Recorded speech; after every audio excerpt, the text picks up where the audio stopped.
hoping to hear back or expecting to hear back from the Speaker about? The convention is to rule within seconds. Okay. So I'll be making my motion immediately after question period at the beginning of routine proceedings. Well, there's a set number of things one gets to in routine proceedings, and I think it's ahead of petitions. One gets requests, and actually the actual form of it is to request an immediate adjournment to take up an emergency issue. But historically in Parliament, it used to be an immediate, that minute you'd move to an emergency debate, and they've changed the rules now, so it's now very set. You don't have to wonder. If the Speaker says yes, we'll be debating the Canada-China Treaty tonight between 8 p.m. and midnight. If the Speaker says no, it'll be within 30 seconds, and we won't know the reasons. How have similar deals affected other countries in the past? Well, this is where I'm very indebted again to Professor Gus van Harten, who has today sent a letter that I've reproduced for members of the media here to all members of Parliament, setting out how other countries have fared. I've had a lot of experience with essentially the original investor state provision of all international treaties, which came out of Chapter 11 of NAFTA. And I know that I spoke to the negotiators of NAFTA, and when Chapter 11 was being negotiated, they didn't see this potential for the term tantamount to expropriation being used to include such things as challenging our laws when they didn't like, for instance, when the Parliament passed a law to restrict the toxic manganese-based gasoline additive, MMT. Ethyl Corporation from Richmond, Virginia, bringing a case against Canada, was one of the first of what I would say is really creative lawyers using Chapter 11 to gain. Not only did the settlement that, and who knows, the panel of arbitrators would have decided it, but Prime Minister Chrétien decided to settle before they went to final decision. But they repealed our law as part of the settlement. We repealed a law of Parliament because of a Chapter 11 challenge. We lost again in the S.D. Myers case, where we really lost with the arbitrators, and that was because we banned the export of PCB-contaminated toxic waste under the provisions of the Basel Convention, which called for us to ban the export of toxic waste. We were sued by a company that likes to incinerate toxic waste, and the extraordinary thing about that case was that on the facts, at all material times when Canada banned the export of PCB-contaminated waste to the U.S., importing PCB-contaminated waste to the U.S. would have been illegal under U.S. law. We still lost. I mean, this is an area of law where the primary text is Lewis Carroll, Alice in Wonderland, because once you go through that looking glass, nothing makes sense anymore. So I've had enough experience with Chapter 11 of NAFTA to be deeply concerned about its spread. The big fight of civil society groups around the world to stop the multilateral agreement on investment took place, 2003. Huge and successful effort to block that global treaty. Or maybe it was earlier than that. Sorry, I should double check when the MAI fight was. But what happened after the MAI was defeated was that instead of having it become a global treaty that investors have these rights to sue states, they went off into bilaterals. And this gave rise to what we now call FIPAs, Foreign Investment Promotion and Protection Agreements. And generally speaking, the FIPAs that Canada has signed haven't been as, they've been concerning because they mean that Canadian multilateral countries, multinational countries investing in, say, our mining companies. If a country in Africa changed its laws, theoretically a larger power, a Canadian mining company, could bring one of these suits. The reason that this one has caught my attention to really put on the brakes is that for the first time since NAFTA, we're dealing with a larger economic power that wants to buy up our resources. We're dealing with a larger economic power that wants to buy up our resources, where the suits will not essentially come from private sector companies that are in that country that complain to an arbitration panel. They come from the government of China, because it is impossible to separate out Sinopec, CNOOC, Sinoforest. Any of these companies are branches of Beijing, and therefore that's why this particular agreement has in place the unusual procedure that the first phase of the arbitration is a diplomatic process. Because although the convention within these FIPAs is that it's a company, it's an investor, suing a government that's made a decision they don't like, in this case, it's a country-to-country agreement, and China would be suing Canada. That's the first time we've ever had one of these. And so the first phase is diplomatic pressure. which my experience so far is that when China wants to exert lots of pressure on Canada and dangles billions of dollars at the end of a stick, Canada tends to cave. This time, what we've done is China's always had the carrot of billions of dollars that it wants to invest in Canada. Now it has the stick of a threat of billions of dollars of losses if we don't do what they say. And we'll be rolling the dice on what arbitrators say if we fail to, the pressure to cave behind closed doors in a diplomatic process will be huge. So, back to other countries. Gus Van Harten's letter documents what's happened most recently in an investor state provision that dealt with Ecuador. They've recently lost. Is it Ecuador that's recently lost? We just lost in Newfoundland on the Murphy Mobil Oil decision. That was in May. And that's a tribunal decision against something that the Newfoundland government was doing to ensure fairness with Murphy and Mobil Oil. They're losing money. Let's see, sorry about this. I have one copy that I've marked better than this. Okay, the most recent one is, a $1.77 billion award against Ecuador in favor of a U.S. oil company called Oxy. There's a multi-billion-dollar claim against Belgium, which people have heard of, where the Chinese investor Ping An has brought a suit of $3 billion, likely will be resolved through closed-door diplomatic pressure. The Gus Van Harten notes that of half of the 157 known investor state arbitration cases, and when he says known, that's because these generally don't have to be made public, 157 known investor state arbitration cases amenable to study on the issue did not arise from a challenge looking at something that was in any way discriminatory towards a certain company, but when a government made a decision of general application, not directed at a particular investor, but a general decision over their public policy, which gave rise. So half of all the investor state decisions we know about were not, in that sense, at all discriminatory. The most relevant thing I think that Canadians need to look at right now is why has Australia decided, after the only independent commission study of the nature of these agreements, that they do not benefit Australia, that they do not benefit the Australian economy, that they're a bad idea and that Australia should stop entering into them. So the text of that is quoted in this letter that we're distributing that Gus Van Harten has sent to members of Parliament this morning, that the Commission considers, quote, that Australia should seek to avoid accepting investor-state dispute settlement agreements in trade agreements that confer additional substantive or procedural rights on foreign investors over and above those already provided by the Australian legal system, nor in the Commission's assessment is it advisable in trade negotiations for Australia to expend bargaining coin to seek such rights over foreign governments as a means of managing investment risks inherent in investing in foreign countries. Other options are available to investors. So it's very clear that the use of investor-state agreements around the world has received inadequate study, and the one study that's been done, which was done in Australia, recommended the Australian government don't do these anymore. On the ground, what's the potential effect on Canadian businesses? Well, I think the effect is more primarily on Canadian sovereignty, Canadian taxpayers, national security, our ability to bring back any of the environmental laws that were just destroyed in C-38. The ability of Chinese state-owned enterprises to bring a claim for damages against Canada for a decision at municipal level. Someone emailed me, for example, on Twitter. Someone wrote me and said, well, Vancouver's taking measures now. They're looking at measures to restrict foreign ownership within Vancouver. Well, forget that. You certainly couldn't restrict the ownership by state-owned enterprises or any investor from China. It would be discriminatory, and under this agreement, that would be, a slam dunk. So if any municipality took a decision like that, China could sue Canada, billions of dollars, millions of dollars, who knows. Same thing for provinces. Say the province of British Columbia manages under a new government in BC, or even Christy Clark, who's expressed a lot of concerns, say, no, we're not accepting the Enbridge project. China's already invested in the Enbridge project. PetroChina is one of the early investors in the development of the proposal. So if a decision of the BC government, say the federal government said, oh, we're all for it, but BC said no, there would very likely be a suit from China against Canada.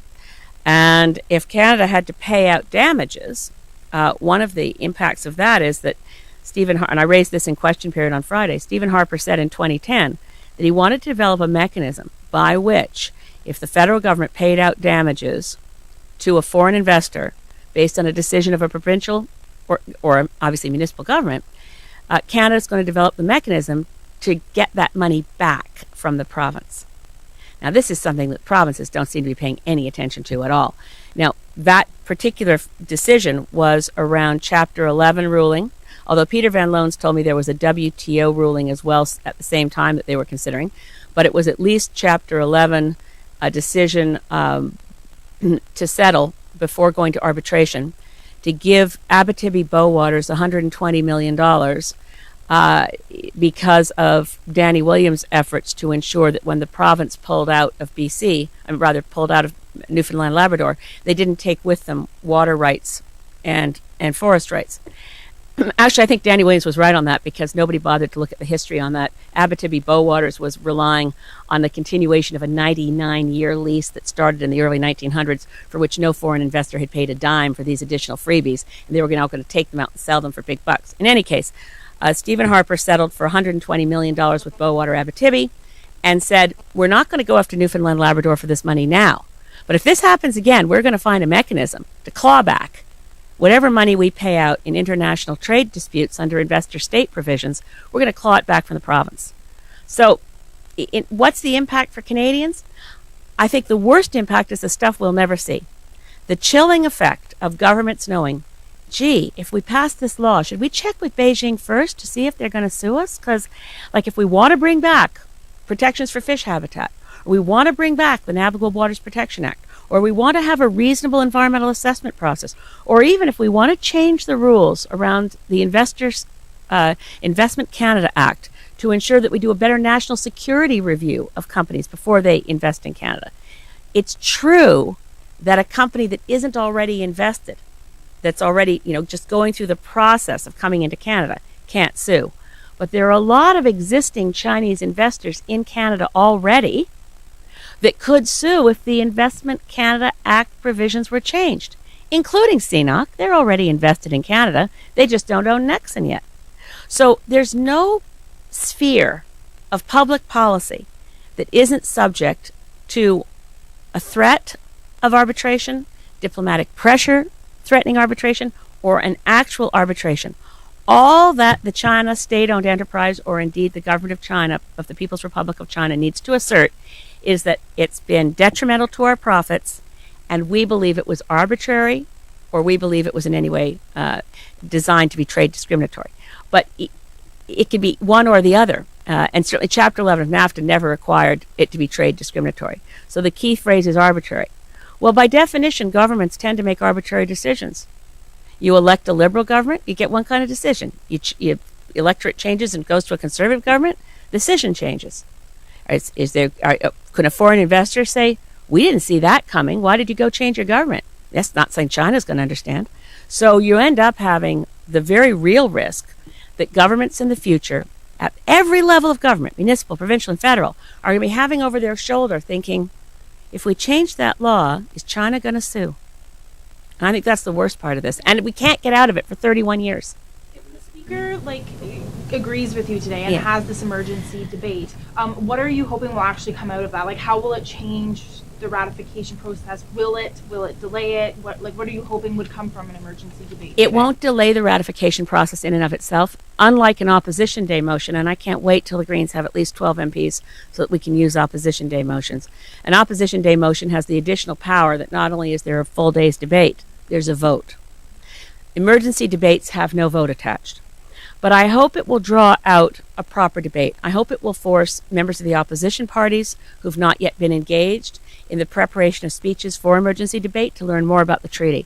I hope it will bring forward some more concern from the backbenches of the Conservative Party, where a lot of MPs are not comfortable with this. And that by the process of having a debate, there will be increased awareness, and the most likely place to delay ratification at this point will be Wednesday morning's caucus meeting of the Conservative Party, where with any luck, some Conservatives will stand up, or many, and ask the Prime Minister to delay ratification. I would suggest to them, by the way, that the key place to go back to China to renegotiate this before passing it would be to change the opt-out provisions to the same as for NAFTA. I mean, it's not like I said to someone earlier this morning, I never realized I would miss NAFTA. Kind of a warm, fuzzy agreement compared to this one. Under NAFTA, we can leave with a 6-month notice. And none of the provisions that we accepted are guaranteed to go forward after we exit. This agreement takes a 1-year written notice to exit, and any existing investment from China is protected for a further 15 years after we exit.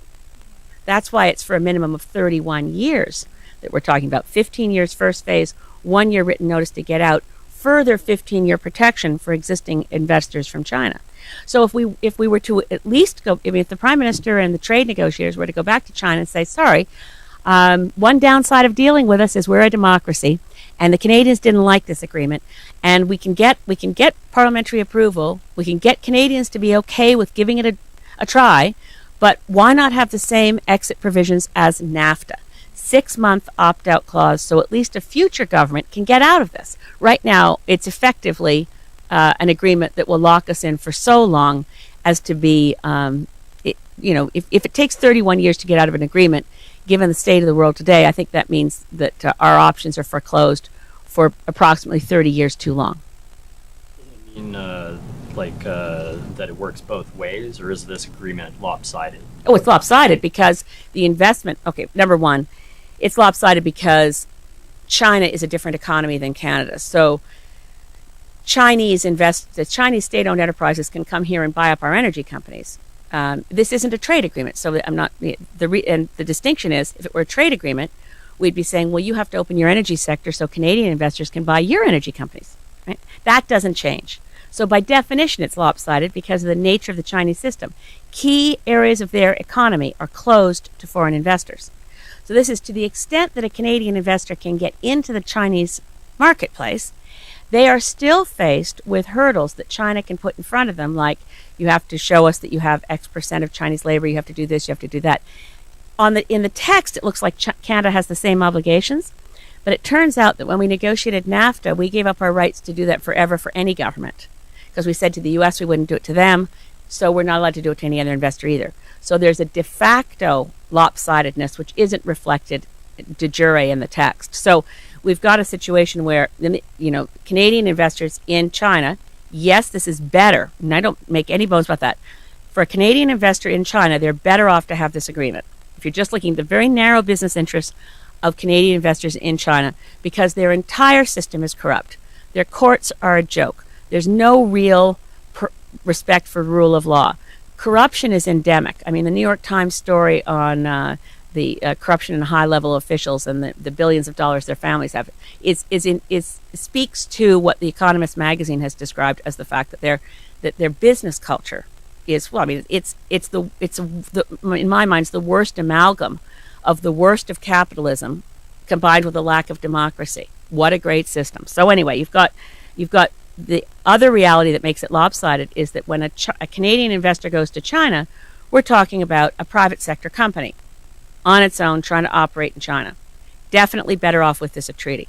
But when an investor from China comes to Canada, they are only, in a fictional sense, companies. They are branches of, as Diane Francis said last night on Cross Country Checkup, they're branches of a military totalitarian government. So they're branches of the People's Republic of China. And as the CEO of CNOC said, and he was quoted in the Wall Street Journal saying this, they see their foreign investments as strategic weapons. Really not the kind of language you hear from Canadian investors, is it? So you've got the Chinese state-owned enterprises coming into Canada. It's going to be lopsided because, they have reciprocal rights to private sector Canadian companies in China. But when the government of China has a complaint and the threat of arbitration, it's dealing with the government of Canada. So it's a government-to-government relationship, whereas the Canadian businesses invested in China are dealing with a company-to-government relationship. By definition, this agreement is lopsided because of the nature of Chinese state-owned enterprises being the investor and the fact that our economy is far more open than China's, so they can buy into key sectors. And we won't be this agreement, called Article 3, calls on the government of Canada to proactively encourage Chinese investment in Canada. I really think the Canadian public would want to debate this. I want to know about it. And I've been, as you can tell, I've been asking for debate and trying to raise it in public awareness since it was tabled, actually before it was tabled, as soon as I knew of its existence on September 9th, when the media covered that Prime Minister Harper had signed this investment agreement with President Hu in Vladivostok. I've been trying to get the text. I've been trying to create awareness. And I'm at this point, I can tell you full on, I am very panicked if whether on November 3rd when we wake up, if this has been ratified, do we wake up in the same country? Do we still have our country November 3rd if this is ratified? Or have we given up so very much that we can't get back? So I'm hoping desperately that the House of Commons will still act. I'm still hoping that a premier will step up and try to take this to court. And I'm hoping that conservatives of conscience, and there are many of them, will not allow this to happen. They've got to step up, and they've got to tell their leader that they can't be complicit in turning this country over to a situation where we are a resource colony of the People's Republic of China and have to consider every one of our laws against the threat of, will China sue us if we try this? Thank you.